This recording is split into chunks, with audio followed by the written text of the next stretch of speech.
Well, and we're doing So What You've Been Watching, discussing The Joker. Do you want to kick us off with movies?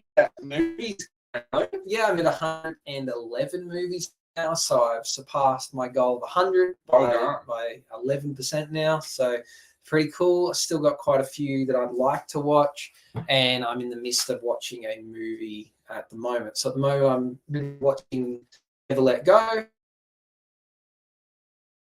On Apple, and some movies about coming out are also watched a few TV shows. So in the middle of, I think it was called Nobody Wants This, which is a new Netflix show with Kirsten Bell in it and Adam Brody, which is quite popular.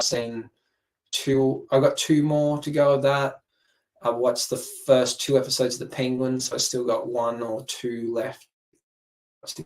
And I've only watched the first episode of Agatha all along, so I don't. But I feel the first episode didn't engage me enough to want to continue it, which is a bit sad. So what have you been watching?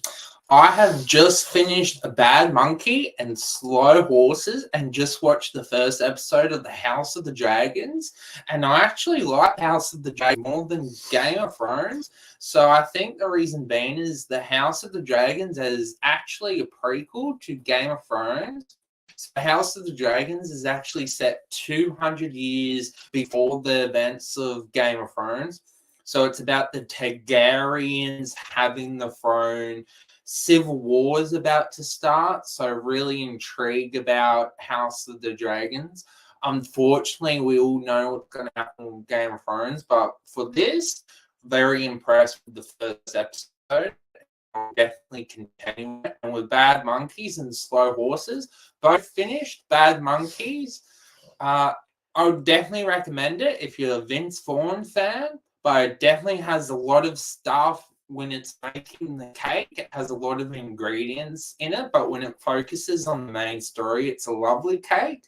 And Slow Horses is a very fantastic show. Would highly recommend it if you want to binge something that has a lot of episodes. Okay, yeah, you're really into your Apple TV Plus shows, aren't you? Indeed. And also started a show called Disclaimer. That's a fantastic show. That's a limited series. 7 episodes. Okay, what's the premise of Disclaimer? Disclaimer is about Cate Blanchett and is set in different times. Had an affair, and then the heart of the son that she had an affair with is basically trying to bring down because the wife wrote a book that has changed the form is happening. So that's very intriguing. Okay. And where can you find this show? Apple. Oh, another Apple show. You love your Apple show. Indeed. So after some of the movies I still want to see, I've yet to see The Exorcism with Russell Crowe in it, which I've heard isn't very good, but I do like an Exorcist movie. We got Venom coming out, I believe, this month. Yes. Moana 2, Mufasa, I think comes out next month in November. I still haven't seen The Mystery of Ungentlemanly Warfare, which got told was very good. I'd want to see Red. I'm going to see Red One because it's a Christmas movie. That's that ridiculously stupid one with The Rock in it. About Santa being taken. Craven, I'm really hoping is going to be good. Gladiator 2. Still haven't seen Sing Sing, which is high on my list. I'll probably watch that this week. Kneecap, which is an interesting movie. It's about it's got the actual people that playing themselves. They're an Irish rap group that basically brought Gaelic or the Irish language back into popular culture because the English monarch, I believe, was trying to push it out and say, hey, you don't need to speak Gaelic anymore, just speak English. And yeah, and then also Substance, which I heard is quite good. So there's quite a few movies I still want to see. I think there's 21 on my list of movies yet to see, and I'm at 111, so I should hit the 130 mark. Fingers crossed. And every day I see another movie pop up that I didn't know was coming out, so pretty excited about that. what are you excited to watch before the end of the year? Venom and I guess the anime of the Lord of the Rings stuff, but I'm not that excited for it. But I'll give it a watch. Is that an animated series or an animated movie? Movie. Oh, interesting. And when's that coming out? I think November or December. And I'm assuming it's on Amazon Prime? Movies it's coming out. Cinema. Oh, it's going to be at the cinema. Okay. Yes. What's it called? War Rohan. Okay. Why don't you tell everyone about your moustache? For those people that don't have a clue why you got this moustache growing. It's for November. November. Yeah, what's the reason of Movember? Why is it important to you? Important in general or to me? Both. What's the point of it and why are you doing it? What's the point for is for males, mental health and things like that. And to me, I just think it's a good idea to do it, and it gives me a chance to grow it because normally I shave quite regularly. So the first day of December, I will be shaving it. Yeah, so you got a kickstart on the competition. So I reckon by the end of November, you're going to have a pretty massive moustache. Hope so. Yeah, that's awesome.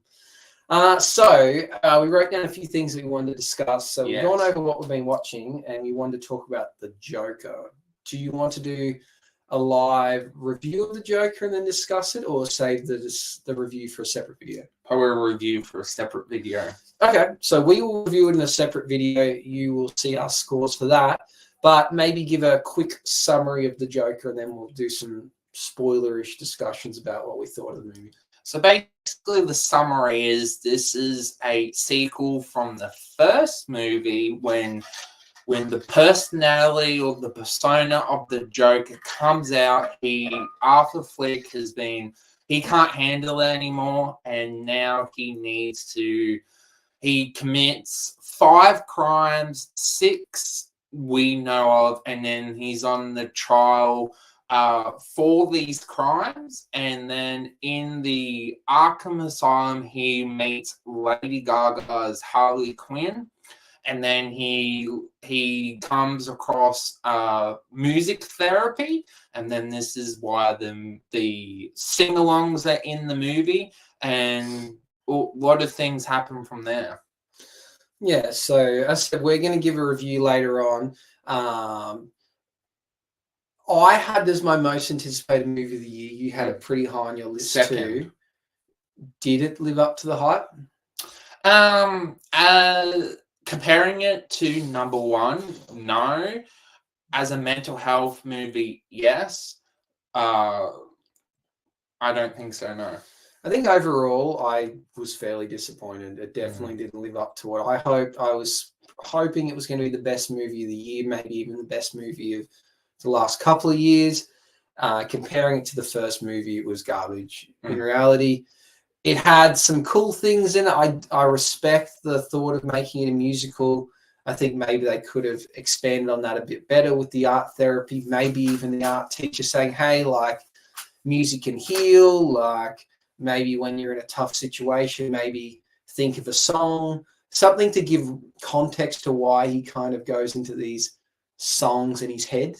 But then at times, I'm not actually sure if all the songs are in his head or some were actually happening. Like, it was a bit of a mix between them, which made it interesting. But that wasn't the worst part of the movie. I think for me, it was the execution or the message it was going for.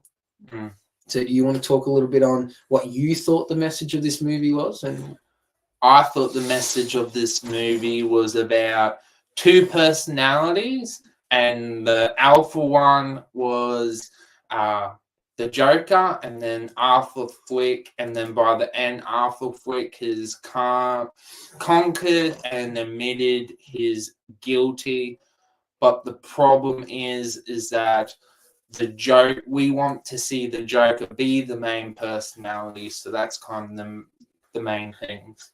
I think what the first movie did really well was it set up all these things within the Batman universe, but didn't have Batman in it, which was cool. I don't think we always need to have Batman. I think the Joker show the Penguin show is showing that through its popularity, that people don't necessarily need Batman in something. They just like things set in the Batman universe. Hmm. So I thought this did a cool job. The first movie, you know, we've got we see the reason why how Batman's parents get killed. We get to see Bruce Wayne become an orphan. We get to see this kind of dark movement happening where the people of Gotham are getting a bit sick of what's going on. We're getting to see this kind of corruption in politics. We get to see a lot of things going on, and it's setting up this really cool world. So you go, okay, this next movie is going to be this. We're setting up this world, and we get a bit of that. We get to see Two-Face or Harvey Dent get his face blown up in the courtroom. So again, is that the point where he becomes Two-Face? If you follow certain comic books, they say that it happened in a courtroom incident. So, you know, that could be it. So again, it's set up something really cool. And then we're at this point, well, what is Arthur Flick's role? Does he go on to become the crazy Joker?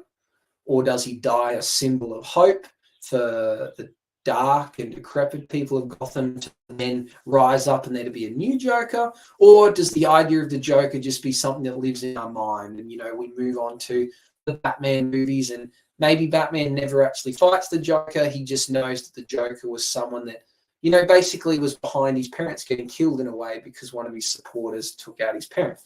But that's not the direction the movie went. Which direction did it end up going? It went for the shock value of killing Arthur Flick in prison. Well, I actually think the movie would have been better if it went for a different twist. Yeah, so you can see what it was doing. It's gone that route of, hey, he's going to be a symbol for something bigger. But instead, they then introduced this character who kills him and then seemingly cuts his face, adding the Joker scars. So it's like, is he now the Joker? And it's kind of a mixed bag. Like, what would have you liked to have seen it do, you think?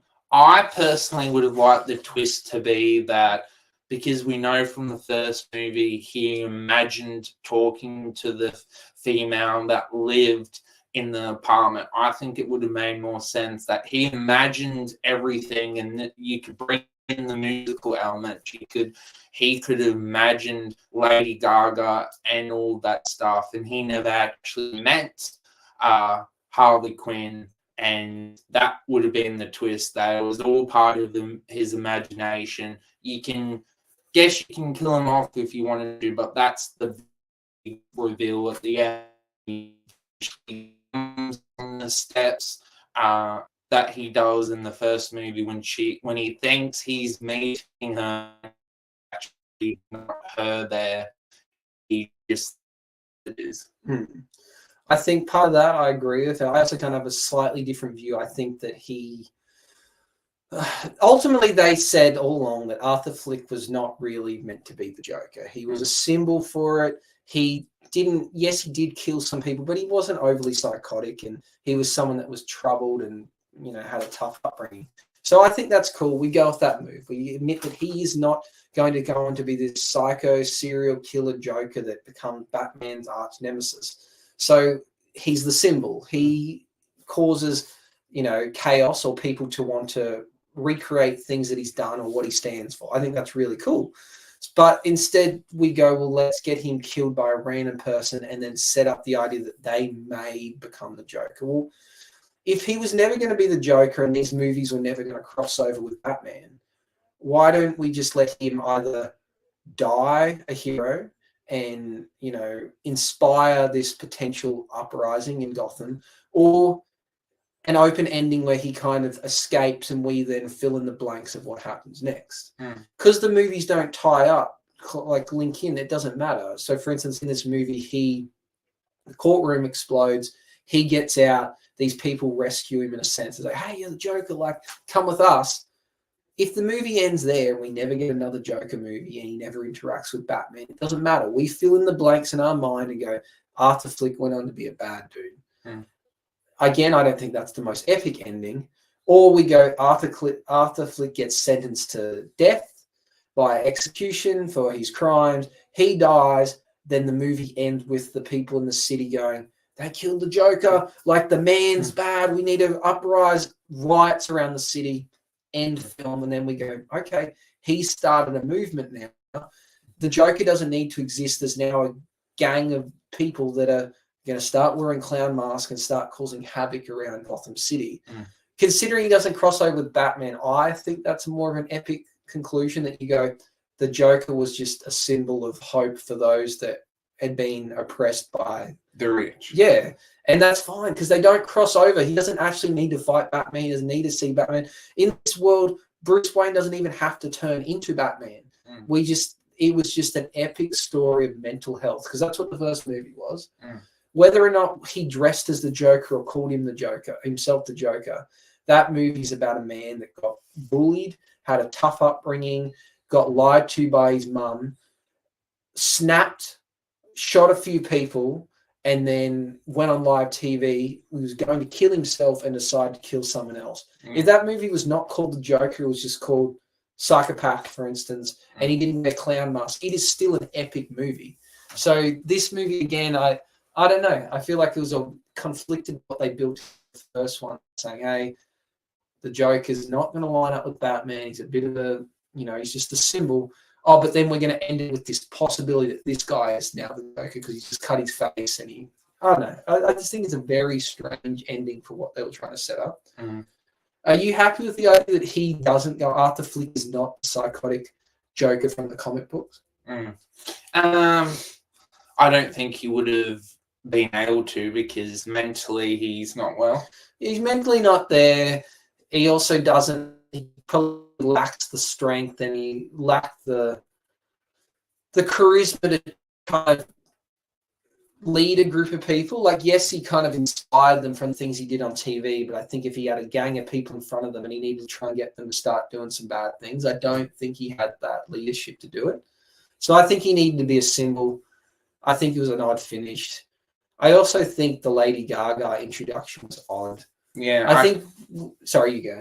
I actually don't think her acting was not good, and I don't know if she needed to be in the movie. I think they just went a weird direction. I think it was cool to add in a Harley Quinn. I don't know if I liked the idea that she was a fellow inmate, and and she kind of put herself in there because she was infatuated by him. Yeah. But then the moment he kind of said, I'm not the Joker. Yeah, he doesn't want to be the person she wants. She's like, I'm not interested. And she possibly killed herself. It's kind of not like for sure. Like it's fairly implied, but we don't know for sure. And she may or may not have started the car bomb that got him out. I don't know. But I think her being in there was fine. I just think it's a bit odd. Why? I think maybe her being the psychiatrist, like she generally has been in the comic books, and she falls in love with him. I think that kind of could have been cool because he was, I don't know, for a villain, he's likable. Like, I must say, like, throughout the movie, you feel bad for him in both the first and the second one. So I could feel for that. I think the musical element had its bits. I think it made it interesting. If removed, I think we could have made probably a better movie. Yeah. But it wasn't the bad part. But for me, it was why set up this crazy love where she's so interested in him and then she just drops him cold because he doesn't want to be the Joker she wants. Like, I don't know what she wanted though, because he was always going to be killed. There was no way he was getting off this case, really. Like, did she want him to die as the Joker? I think they missed the boat there with the Harley Quinn thing. Yeah, I agree with that. And there's no continuation here. If they introduce that new person as the Joker moving forward in a movie, like, what's the point? Like, what's the point of these movies at all then? I actually thought about that. The way that they could continue the storyline is with Harvey Dent, but that's the only way. If they considering I think it's very clear these movies are meant to be standalones, so I don't mind that we don't see Harvey Dent. Possibly, like, maybe in this world he doesn't actually go on to be Two-Face. Maybe Bruce Wayne never goes on to be Batman, but still those kind of little Easter egg link-in things of his parents getting killed and that, you go, oh, that's cool, because that's how it ties into Batman, and we can fill in the blanks. I actually wouldn't mind if Arthur Flick, I think for me the best ending would have been he doesn't get out of court. He goes all crazy in the courtroom. They go, sentenced to death. Like, I'm sorry, Arthur. Like, you committed these crimes. He goes down. He's killed. And then we see the uproar. And then maybe the film ends with, going back to young Bruce Wayne and him kind of seeing this on the news, thinking and kind of implying, okay, he thinks now he needs to do something. Like when he gets older, he might need to be a vigilante to stop this. And then it plants the seed. And even if it ties in, even if he then grows up to be Robert Pattinson, I don't mind. Robert Pattinson doesn't need to fight the Joker. Like, yes, the Joker is Batman's most iconic villain, but he's not my favorite villain. He's not essential. We've seen lots of Jokers. Like, maybe we move on from Batman versus Joker in films. Like, I think that would be cool. It ties into the Batman because we know the Batman movie is him very early on. Like, he's just learnt how to become Batman. He stumbles, he falls over, he does very clumsy things because he's learning.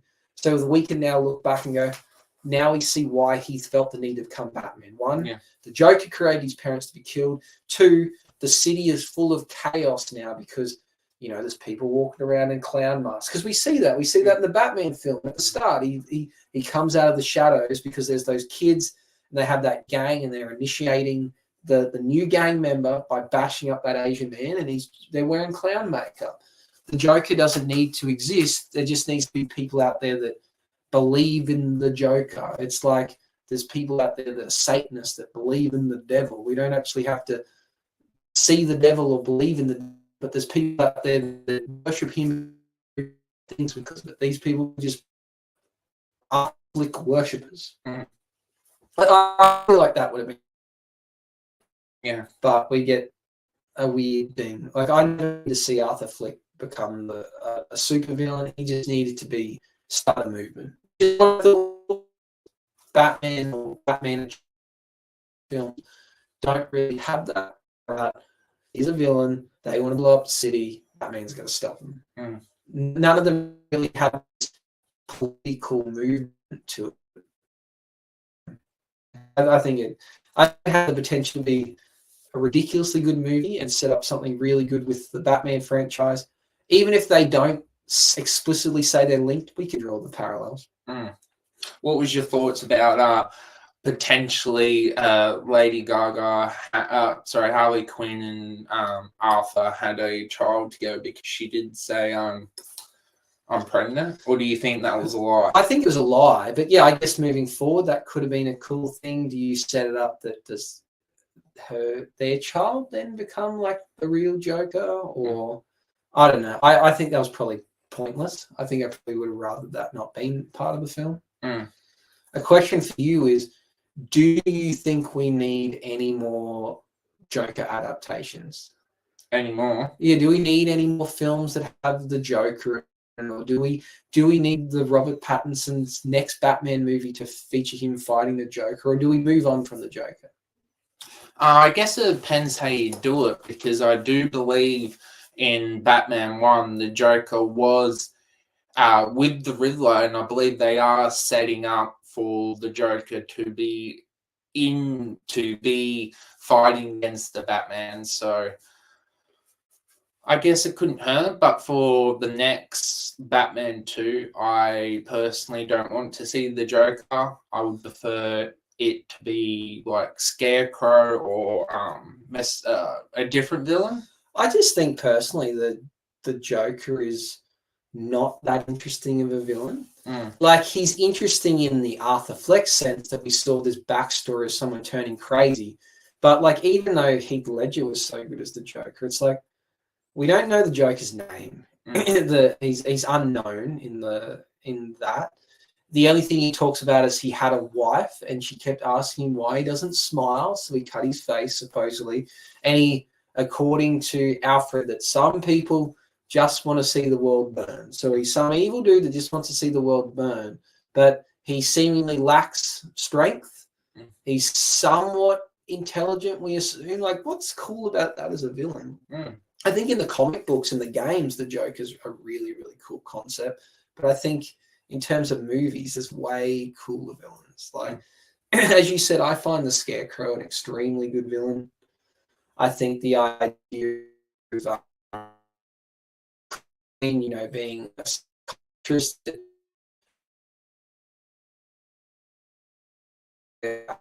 toxin that can cause people to hallucinate, darkest nights come to life.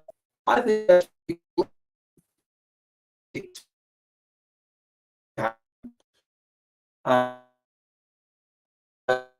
in other movies are a bit silly, like for instance, the Batman vs Robin movie. That Bane, but then we see, for instance, the Dark Knight.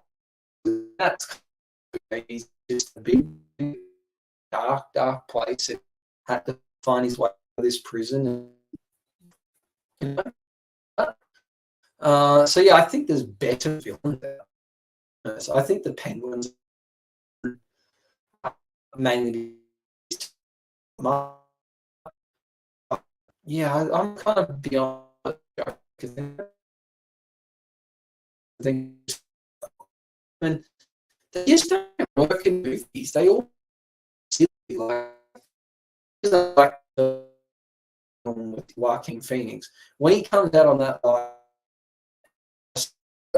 he looks ridiculous. The movie was stupid. The Joker, absolutely iconic, but again, stupid. Who jokes like that? The one with Jack is dumb as hell. That's a stupid looking joke. Like, I really love how in the last Batman film with Robert Pattinson, how they presented the Riddler. I think that was really cool. We didn't get this quirky Riddler in a suit with question marks. Like, we got something a bit more realistic. So yeah, I'm a bit beyond these far-fetched comic villains, and I think we need to move to something a bit more realistic.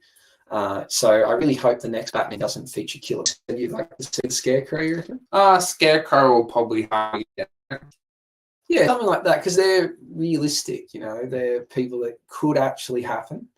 Where I think comic books should stick to the out there supervillains and that have powers, and I think the live action movies are better off sticking with what's real. Yeah. Like, I think Batman Begins is phenomenal because it's like on the mafia or the Falcone and the Maroni family, and that's what makes the Batman 1 so good. That's the focus on them. Indeed. So we'll give a review on that. Are there any discussions you have about the Joker too?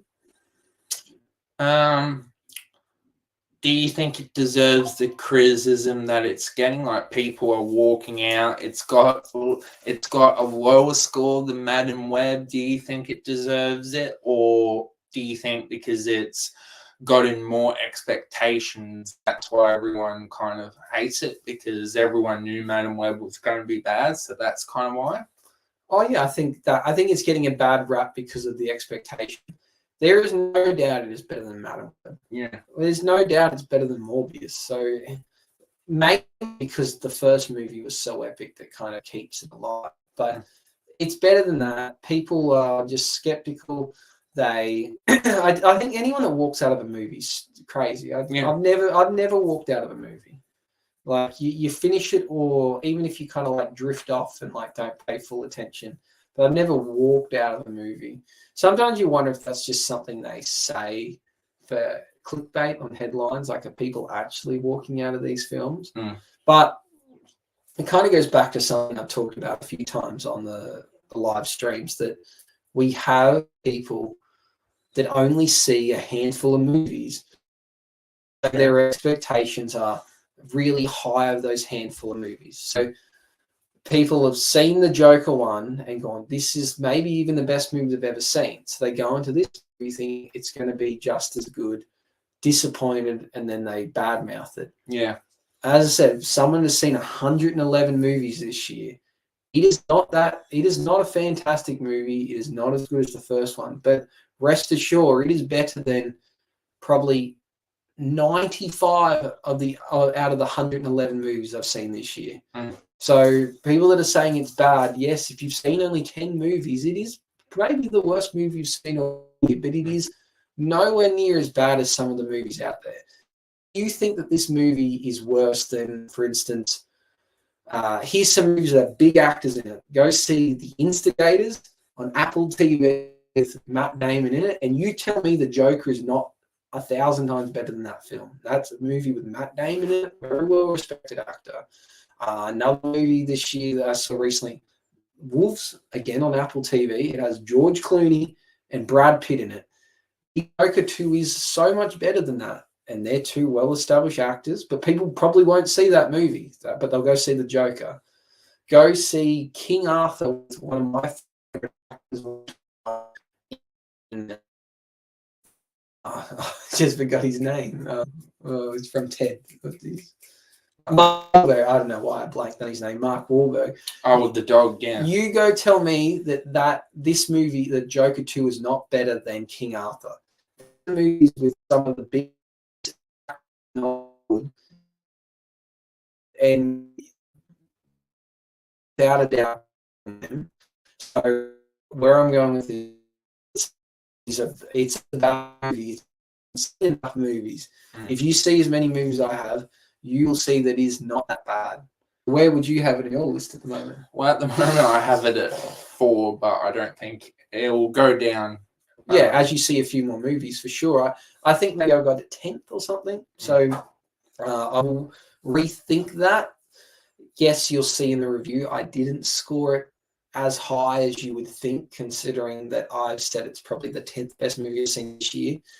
But it is contextually better than a lot of other movies. So I think people need to give it a chance, simmer on it, really think about it. Yes, it could have been better, but it is better than a lot of other things out there by not no-name actors, by all actresses, well-known, well-established people that are bringing out movies significantly worse than this.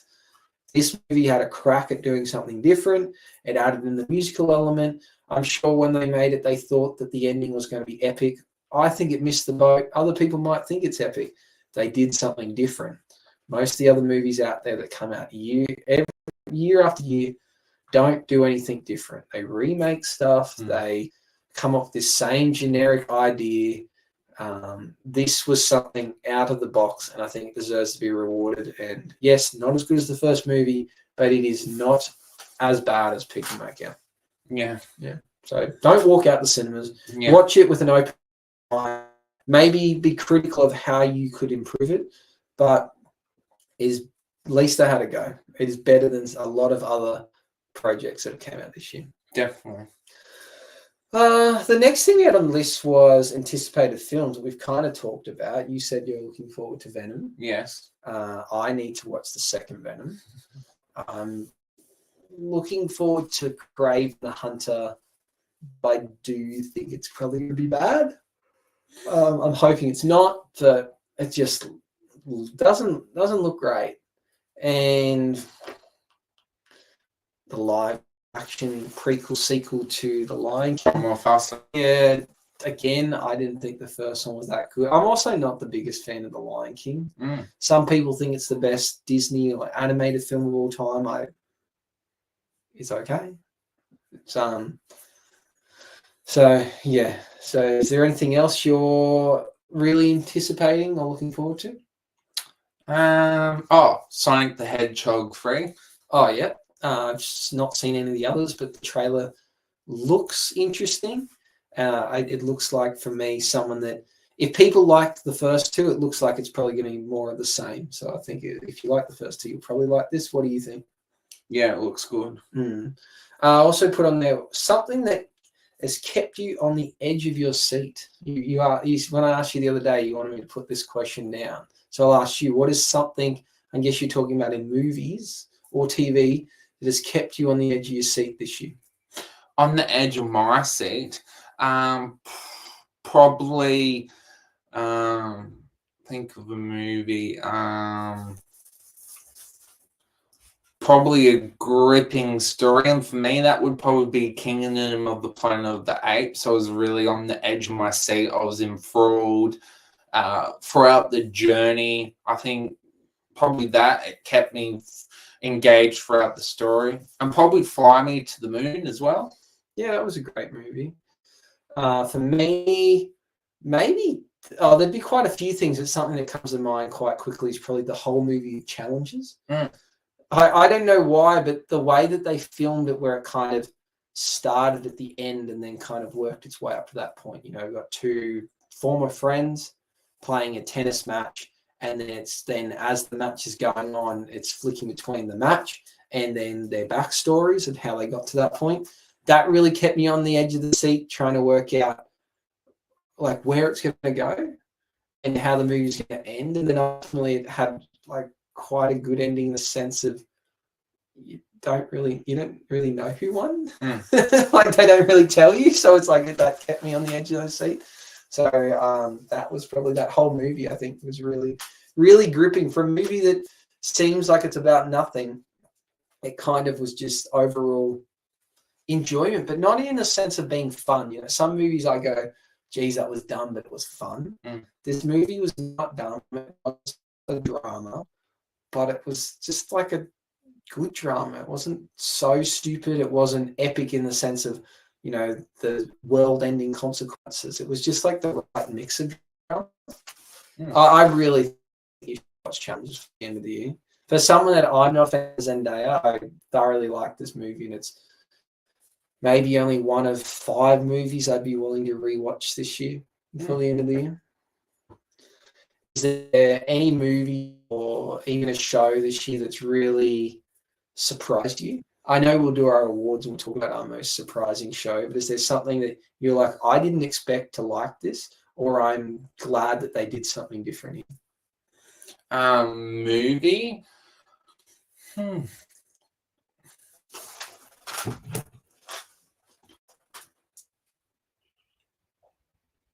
Probably Twisters. Okay, what surprised you about Twisters? That was just a fun movie, and I was expecting it to be surprisingly good. Think of movies that surprised me. So I've already mentioned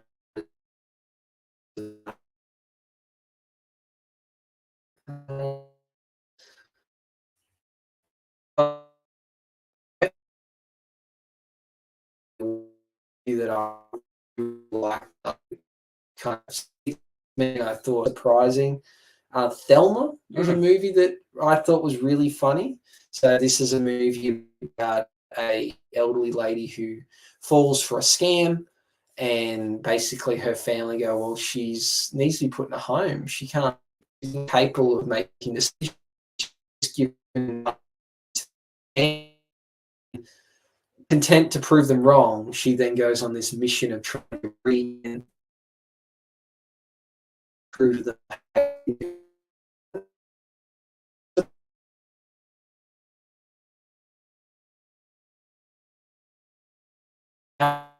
Can make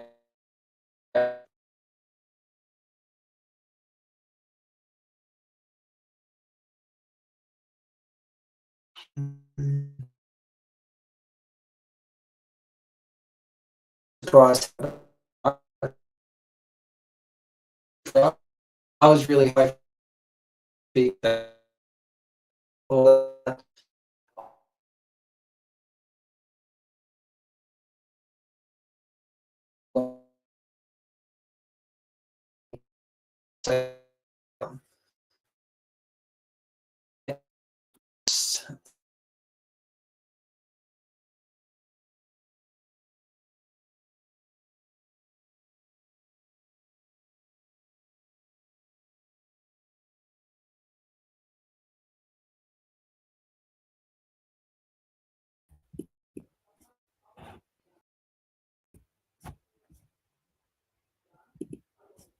okay, we're back. So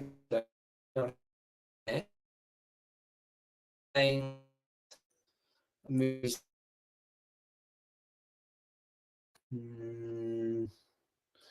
I was like, wow, that really, I didn't expect to be that good. I actually forgot Aquaman came out this year. Just scrolling through the list, how low I've got that. That disappoints me because that movie was meant to be really good. Yeah, it was.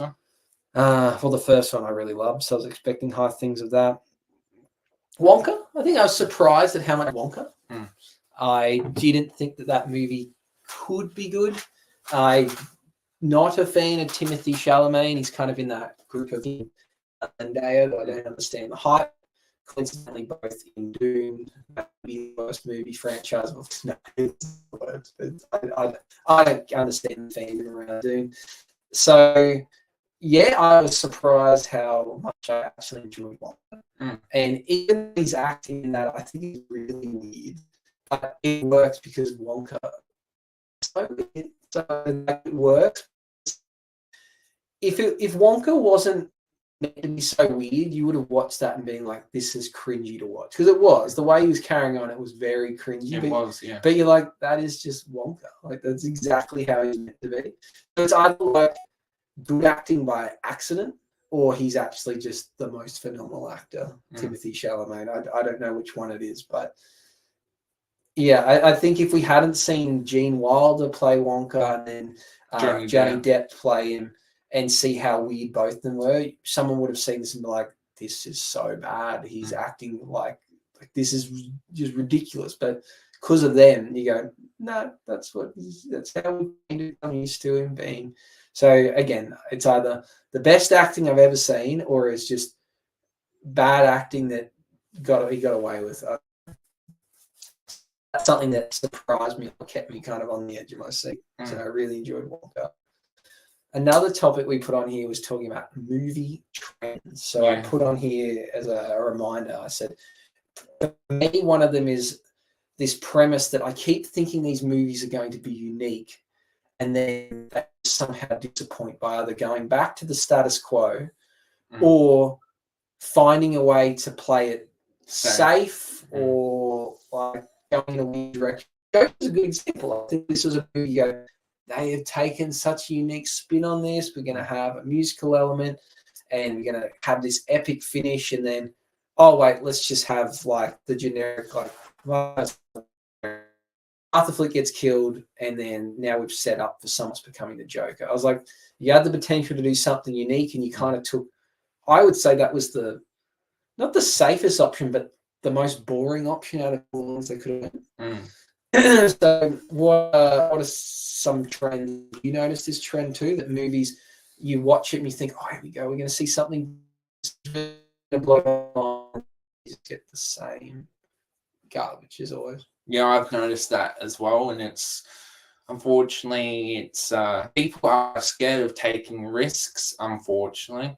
But what I've noticed lately is people not getting casted because they're talented, people getting casted because of political motives or things like that. So we're getting a lot of that nowadays. Yeah, I think you might be referring to, correct me if I'm wrong, like, for instance, Disney like to try and swap around the genders or ethnicity of their characters to fit.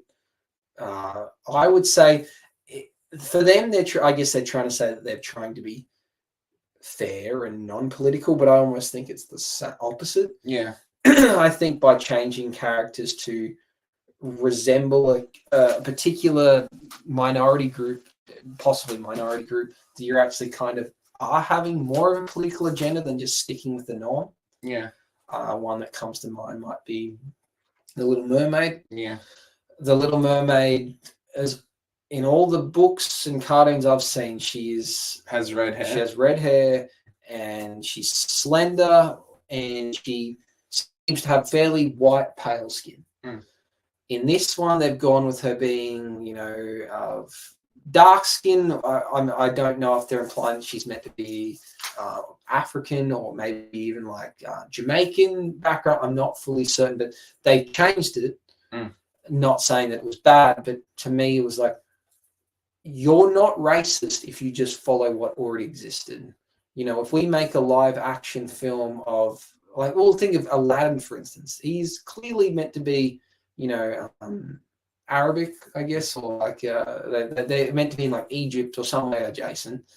If they suddenly then made him like, in America or Australia or something, and they changed, it's not the same story anymore. Then that would be considered racist. You can't make Aladdin not whatever.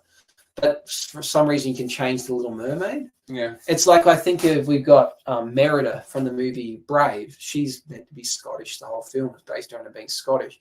If we make a live action film, if you make her not Scottish with red hair, we make her, African and give her brown hair, people say, well, that's racist, but why was it all right to do it with the Little Mermaid? Like, I don't know. So yeah, where you're going with this, you reckon that they're casting people trying to fit agendas or to try and squeeze in a particular actor or actress instead of just picking the best person for the job? Unfortunate. Yeah, I don't like this, especially with remakes or live action things, why they have to change it from, like, just stick to what you already had. Like, yes, maybe the original story was a little inappropriate or racist. Change that bit out, but you don't need to slot in, like they're remaking Snow White. Like, do we suddenly make having X amount of dwarfs? Do we now add in dwarfettes? Is it going to be females? Like, because like that's not unfair or sexist if you don't, because that's just how the story was. Changing the story makes it a bit strange. So yeah, there's lots of movies out there where I think they've changed the cast, and I'm not opposed to making a full change. Like, for instance, I'm not going to say that the female version of Ghostbusters was a great movie, but just change the whole cast. You don't then go, we're going to remake Ghostbusters, but we're going to make one of the main characters a female this time. It's a bit strange, you either keep the original or you redo the whole story. Have you seen Piece by Police and Are You Can? I can't say I've heard of it. I'll have a quick look what it is. Piece by Piece. Thank you. I'm something that you're passionate about, either for or against, Matt? My Piece. Loading. Piece by Piece. It's a Lego brick film. Life of the singer-songwriter. Is that right? Tell us if we're on the right track. Piece by Piece. The Pharrell Williams. Yeah, I'm interested in seeing this for sure. Have you heard anything about this? A Lego movie? Yes, I believe it is the life story of Pharrell Williams, but instead of just casting actors, they've decided to do it with Lego. Okay. Which I think that's cool. Yeah. I think that is a difference. That is, again, as I've always said, I reward films that do something different. So that's taking a gamble. Even if it ends up being bad, it's a gamble. It's something different. So I don't know. Is this film out yet? Because if not, I would give it a watch. Released on the 11th of October. So it's out in America. I don't believe it's out here anywhere yet. But yeah, I'm very seen it yet, Matt?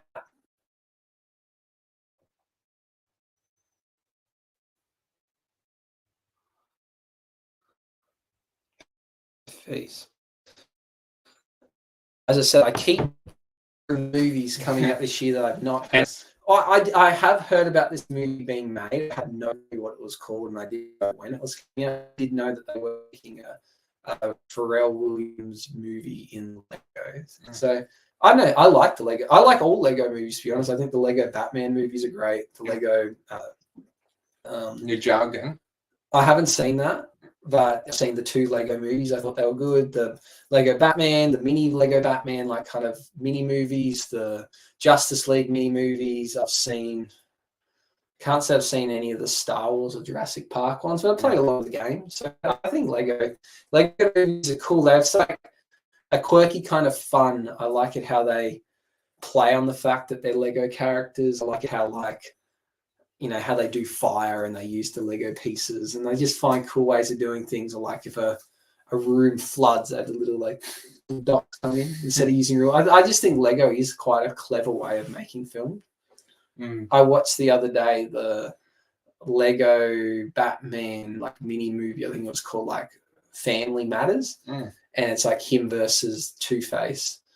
And I just laughed that there was a scene where someone walks in, and I think it's Bruce Wayne walks into Bruce Wayne Towers, Wayne Towers, and there's employees and it's Bruce Wayne. And then one of them goes, "Oh, he's much taller than I thought. And the other one goes, what do you mean? We're all the same height. And I was like, it's just like little funny jokes. Like that Lego thing, clever. Like they like pop it up and another one on it. Yeah, I actually think Lego films have something really funny about them. Yeah. Do you think you'd watch this piece by piece? Yes. You want to watch a trailer for it? Okay. Piece by piece.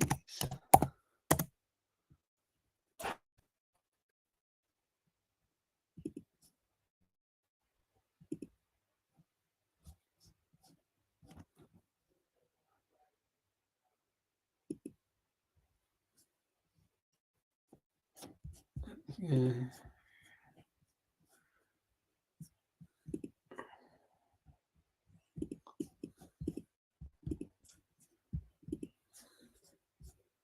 Go ahead on the set. Hey, Pharrell. Hey, how you doing, man? You know, it'd be cool if we told my story with Lego. just be open. It might seem crazy what I'm about to say. When I was a kid, I knew I was different. And people would say, oh, that's an odd child. And that crushed my spirit. Oh. But I loved music. It was mesmerizing to me. I would see beautiful hues of light cascading. I just thought that's what all black kids did, stared into the speaker like, whoa. She's up all night to the sun. Music was just coming out of me. I need to show the world. Alright, Pharrell, I need help on this rap. Yes, sir. It's pretty simple. Just let it bounce. He just went in the room and freestyled it. It's Teddy, ready with the 2 check. All I cared about was making my own music, but people just said No. I wasn't ready. You can't be me.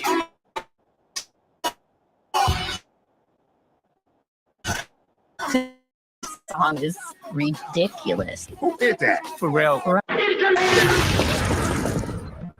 Wow.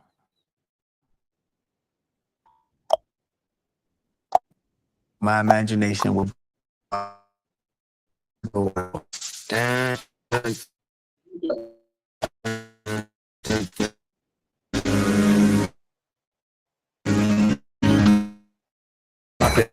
Like it's hard.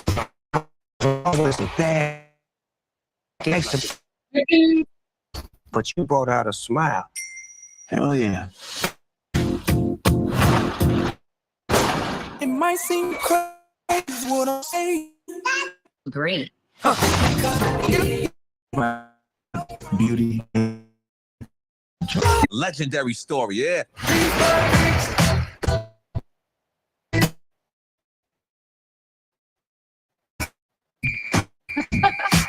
Man, this is gonna be a Lego movie, bro. What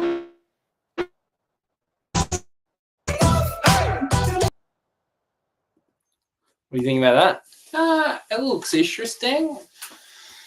I guess they're doing like a first true story about someone. Yeah. It makes sense, like with Pharrell, how creative he is with things that he would opt to do something as revolutionary as a Lego movie to tell his story. I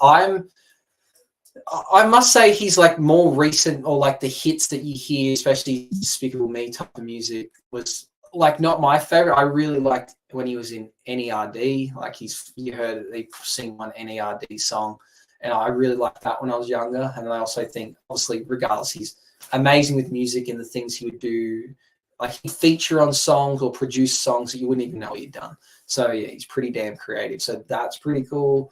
I do love a biopic. I love a true story. So I will definitely be finding out when this is out in Australia and be going to see it. It looks very cool. So thanks for reminding me, Matt Film Show, about this movie. Yeah.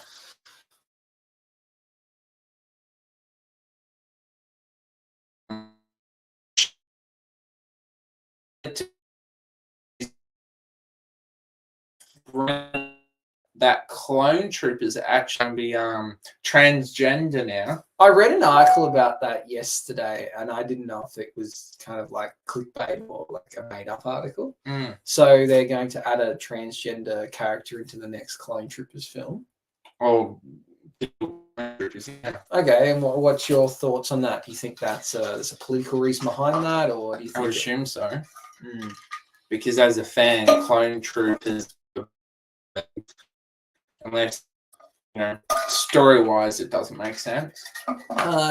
With being someone with a disability, what do you think about others portraying people with disabilities in movies? Do you think that it should be left to just only someone with that particular disability can play that role? Is it offensive for someone to act and pretend to have a disability, or it's they're acting, that's their job? Would you rather see someone that's good at their job, or would you rather see someone is the person they're trying to portray? Ideally, probably someone that has a disability, but if it has to be an actor, that's fine. I guess ideally you'd want someone with that disability that can act as well, because obviously the performance is better than the realisticness. Obviously probably autism is probably the most common one we see portrayed in films. Where you get someone that is on the spectrum pretending to or acting to have autism, and I guess for me, I would probably, as long as it's not seen as offensive, you'd rather see someone that's really good at acting pretend than getting someone that might actually be on the spectrum. It's not familiar with acting. Ideally can do both. Obviously, there's certain roles, if it would be highly offensive, in my opinion, if you were to get someone to pretend to have Down syndrome, for instance, that didn't. That would be really. I think that would be offensive. I guess you might think differently. Like you could say, well, someone pretending to be on the spectrum could be highly offensive. But I guess usually, from my thought, is someone on the spectrum, their disability is not as visual. It's more about mannerisms and the way someone talks and acts. Where if someone was pretending to, look a certain way and pretend to have Down syndrome, I think that's pretty inappropriate. Yeah, but. I guess I think of like a famous movie like Rain Man, for instance. You've got Sean Penn being Rain Man, who's on the spectrum that's like really good with numbers and can count cards. Like, I don't think that's offensive having someone pretend to do that, because it's kind of shining a positive light. But if you had someone pretending to have a certain disability or they make a fool of themselves or do something that pokes fun of that disability, then that's not appropriate. Yeah, definitely. We did talk about, I think, once before, a show coming out on ABC where the actor is on the spectrum and he's playing basically someone very similar to himself. So I'd be intrigued to see how that goes, because I think that getting someone to play the correct role is probably fairly appropriate. But in terms of what do you think about sexuality, for instance? Do you think only someone that is gay should play a gay male or female in a movie, or again, it's acting? You get the right person, you get the best actor, and it's appropriate if they're acting. That's what they get paid to do. I guess in the case when it comes to Barney, that actor's gay in real life, so He plays straight, yeah. So I guess it depends. Ideally, you want someone that is homosexual to be homosexual, but when it comes to the role, you want the best person for the job. I guess some people could then go, where do you draw the line? You go, well, then get someone to pretend to be a doctor. Do we need to get a doctor instead? So it's like, do we just consider sexuality on the same scale as, so if someone's pretending to be a doctor, that's no different than saying, well, yeah, now you need to pretend to be gay, or you need to pretend to be transgender or whatever. It's a tricky one. I guess everyone has their own morals. I think for me, maybe if you're getting someone to pretend to play someone that's transgendered in a movie, you probably should get someone that is actually transgendered, because it's more of a visual thing. Or it's more of a physical thing, where I guess sexuality, if it provided it's not like there's no physical change that occurred, then someone can just pretend to be. Because I think there'd be lots of actors there, like you said, Neil Patrick Harris, that has played straight characters their whole life and they're not straight. So I guess no one's going to jump up and down and say, well, that's inappropriate. You've got a straight male to play that role. That's not fair. It's like, you get the best actor. provided that it's not offensive. Like if you were to get some white American and like put blackface on it, that's not appropriate. No. The famous one that comes to mind is Robert Downey Jr. Yeah. Yeah, so like a lot of those things are for me, I guess it's more of a visual thing. If someone's pretending to be something and they have to change their visuals to do it, then that's kind of offensive. But if it's just, you know, I guess it's like, again, the accents again. If you get someone, they're an American actor and you're getting them to pretend to be British, could someone say, well, that's offensive. He's not British. He shouldn't be allowed to put on that accent. But then we say, well, that's okay. But then if you ask someone to put on like a, you know, like, I don't know, a white Australian to pretend to be Indian, you go, well, that's racist. You can't put on that Indian accent. That's not cool. Yeah. I don't know. It's like one of those things. I guess it depends who takes offense to it. Like us as Australians, I don't take offense to someone putting on a bad Australian accent. You go, that's funny. They're trying to do this. But, you know, if you're Indian and you see someone do it, you might go, well, that's really not appropriate. Like they shouldn't be trying to pretend to do our accent. That's racist. So I guess it depends the crowd and what they interpret it as. Indeed. Any more you want to talk about in terms of trends you've noticed in movies? I've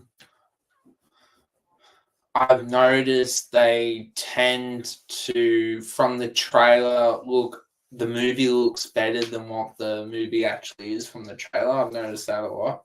They pretty much, most trailers now almost give away the whole film.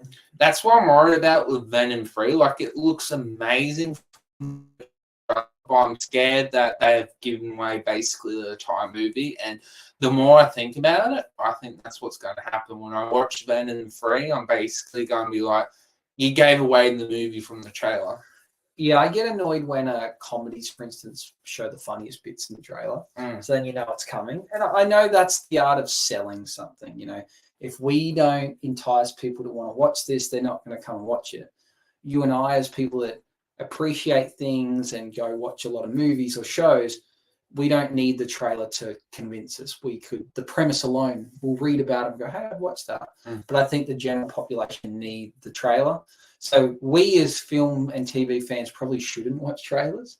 We should just go in with an open mind, because otherwise we get expectations where I think the general population, they need that trailer to say, hey, this, unless the trailer's good, I ain't going to watch it. So I think some of the best movies I've seen this year have had trailers that didn't make out that they were good, and some of the worst movies I've seen this year had really good trailers. So the trailers are definitely misleading. And what did Joker 2 fall in line? A really good trailer? Yeah, I think it had a really, really good trailer. Well, it implied that it was definitely about the singing, but I think it was more about the music and a bit of an earworm that got you hooked and wanting to see it. But yeah, it wasn't. It was a good trailer in the sense that it didn't give away much. At no point did I know that movie was going to heavily focus on the courtroom, because the trailer didn't imply that, which is good. I liked that, but that didn't mean the film was great. So great trailer, average movie. Other movies have great trailers and bad movies. The One Robot, not bad. The trailer did not give away what happened in the film, which is good. You know, I like it when a trailer gives away. I thought I knew what the movie was about, and it really wasn't something different or too. It had more and then a lot more out of it. So, yes, there's definitely a trend in trailers where they need to help. I guess that you.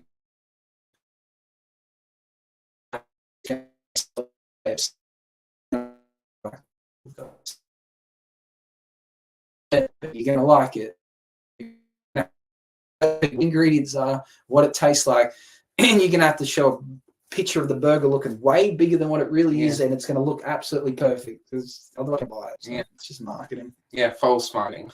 Yeah, and I guess that's the art of trying to sell things. You need a false. It's no different than a YouTuber that writes in their description like, "This is the most epic movie," or "Watch this video, you must see it now." Like, it's just, that's what gets people to watch things. So you've got to do it. Any other movie trend?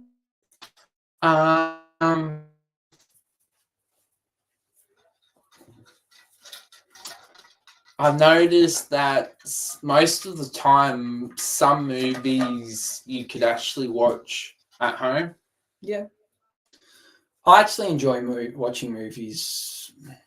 I actually, that's not true. I love going to the movies more than watching at home, but there's movies that don't warrant my money. It's just sad. I guess every push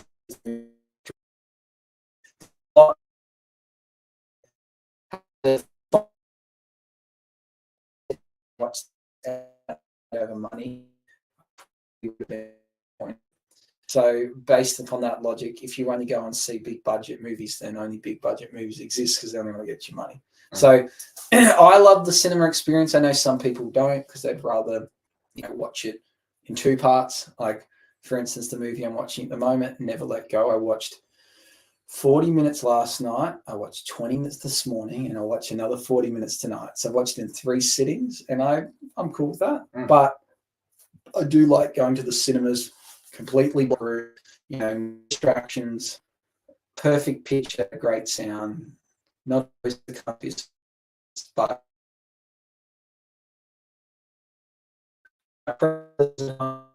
movies, but the place for it. What's your preference?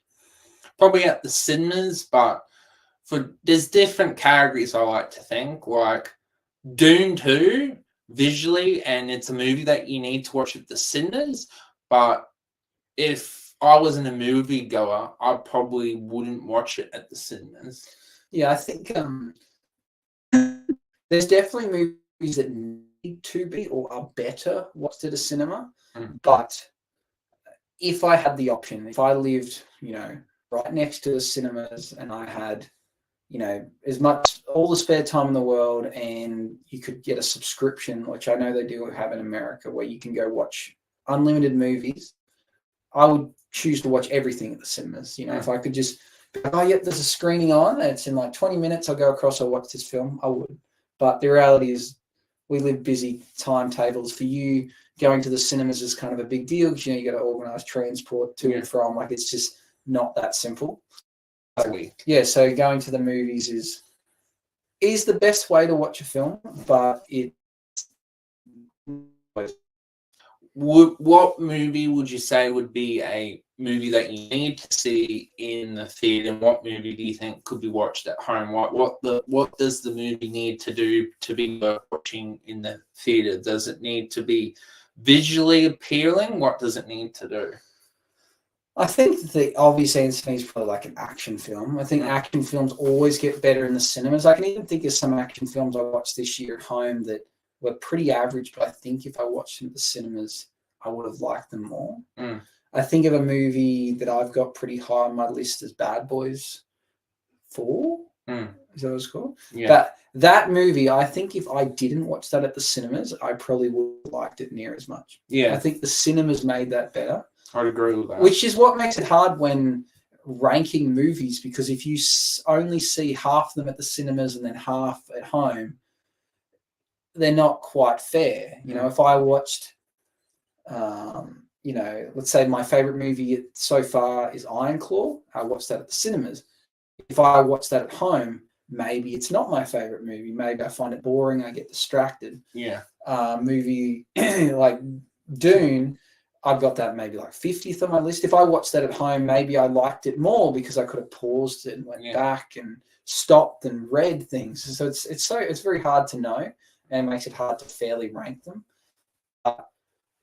I think the movies enhances every movie. If you had a home theater and you could lay in a comfy recliner and watch it with a projector screen, you would choose to watch every movie that way. I think watching a movie, some people, I guess, watch movies on their phone and, on the train or on planes or whatever, or on iPads. I guess you got to watch them how you got to watch.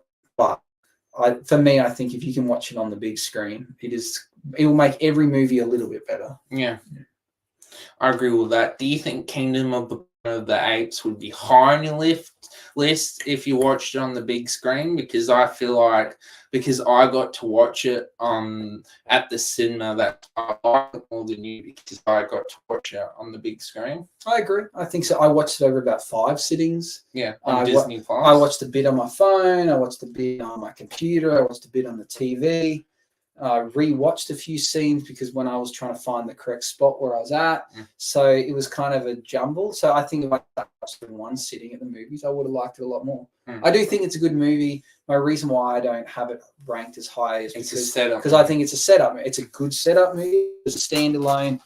Not enough happened for me to go, it was amazing. It was like the next movie is going to be amazing though. But I do agree. I think if I watched it at cinemas, it probably would have sat higher on the ranking. Yeah. Yeah. So bottom line is, to answer your original question, every movie's better at the movies. Yeah. Action is like a given. I think if you try and watch a big blockbuster movie with action at home, you're not going to get the same experience. Movies you could probably get away with not needing to watch at the cinemas and still get a good experience as maybe drama, high dialogue movies, maybe even a comedy, something like that you could get away with where the cinema won't enhance it too much. But I definitely think it can turn the most average action film into a better film. Yeah. Even like adding things like 4DX. Like I've seen the first movie I ever seen 4DX, which if you don't have it in other countries is, the seats move, water splashes on you, smoke comes out, there's air. It's like meant to be like you're immersed in the film. The first time I ever went to see something that I saw Jungle Cruise with The Rock and Emily Blunt. I really thought that was a movie that I wouldn't care too much about and was kind of average in story. But watching it in the 4D actually made it really cool. I came out of that going, wow, I really like that movie. I probably wouldn't watch it again. But I was like, I was definitely not bored. You can't get bored when you get thrown around. You can't get distracted by, checking your phone or what people are doing. You don't even want to get up because you think you might move on you. So you just sit there, you watch it, and you're getting immersed. So that turned a average movie into a really good, wouldn't say a good movie, but a good experience. So you could turn a average movie into a good experience. Vice versa, I went and saw the last Daniel Craig James Bond film there. No Time to Die. Which I was so looking forward to, and I did like the film, but it actually was distracting, getting punched in the back and thrown around when I just wanted to watch the film. So it makes a good movie bad, and it makes a good movie immersive and entertaining, and it can make a good movie bad because you. So the cinemas, it's interesting to think that different ways of watching and consuming content can make a big difference to what you think about it. And what does Screen X do for that experience? Oh, so the Screen X is for here in Australia is when it wraps around you. Yeah. Bit of a waste of time. Have you seen many films? I have. I've seen Wonka, Twisters, what else? Madam Web and The Creator. Did you notice really any of those films, the Screen X being a big part? I would probably say The Creator, but not much change. Yeah, because I guess they've got to film it in a different way. I think it would be cool if, every movie you kind of was filmed that way and you watched it and it kind of felt surrounded. Kind of like, remember when they brought out the curved TVs? It was meant to be this idea that you felt like the TV surrounded. In front of you, and you see see it expand, and it's like for that rare scene, it's not that happened one day. Imagine watching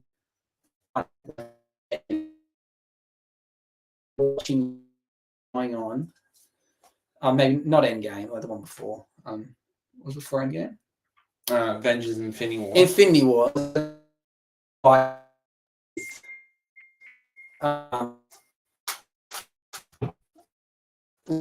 That fight scene with where they're like it.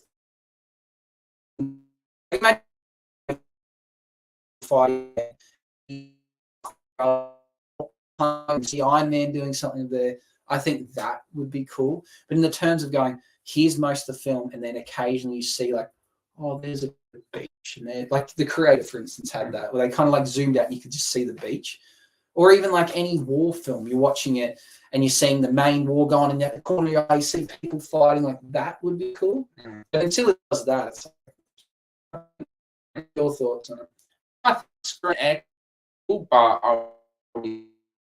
It doesn't add enough to be worth it. Like I wouldn't pay any extra money for it Mm. because it only zooms in. Like you only get that extra little bit. But the day you see a film, it's kind of like VR stuff. Like imagine like watching, you could be watching.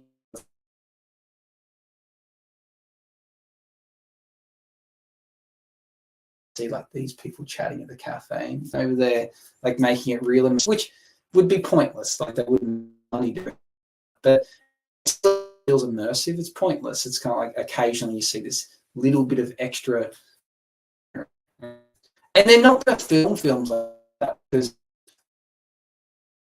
directors want you to focus on what's going on there. They don't one zoom out and you have to see these other things too, and then as well it then gets expensive because you then have to have extra actors doing something, or you need to expand the scene. Because most of the time, if people didn't know this, when you watch a film and you see them sitting in a cafe and you see them on the chair, the cafe probably where the camera stops from nothing.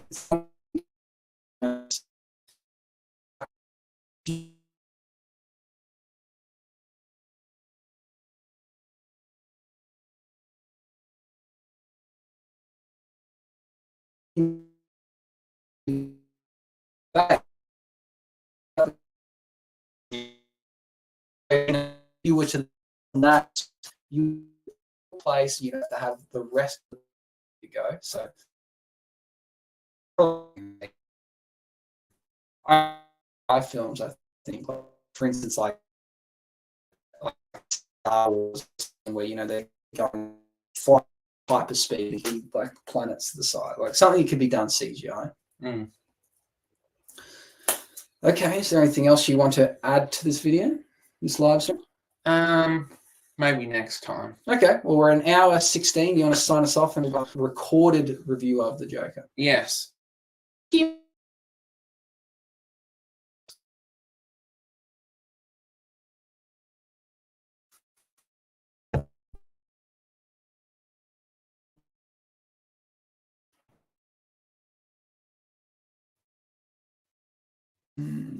No, what's going on with this internet? Yeah.